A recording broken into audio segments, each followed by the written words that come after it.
নির্বাচন করে তারা করতে পারছে না, কেন করতে পারছে না? অথচ আমাদের যেসব প্রতিপক্ষ আছে তারা কিন্তু ইলেকশন চায় না, কিন্তু সংসদ সদস্য থেকে শুরু করে উপজেলা চেয়ারম্যান, ইউনিয়ন পরিষদ চেয়ারম্যান, পৌরসভা চেয়ারম্যান, কাউন্সিলর, ইউনিয়ন পরিষদের মেম্বার পর্যন্ত তারা সিলেক্ট করে ফেলেছে।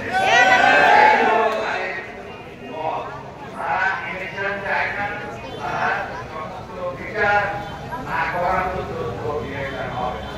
আর বিচারটা একটা চলমান প্রসেস, এটা 2 বছর রাখতে হবে, 5 বছর রাখতে হবে। তাই বলি আপনারা সুপার দিয়ে বসে থাকবেন চেয়ারের সাথে,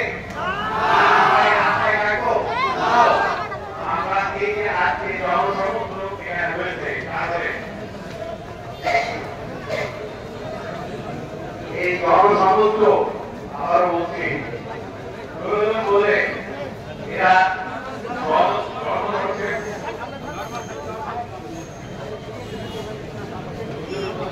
জনরোষে পরিণত হবে। জুলাই মাসের আন্দোলন আপনারা দেখেছেন, আগাম থেকে 34 জুলাই পর্যন্ত দেখেছেন। প্রয়োজন বলে আবার জুলাই নিয়ে আসবো, এদেরকে নিয়ে আমরা আপনাদের বিরুদ্ধে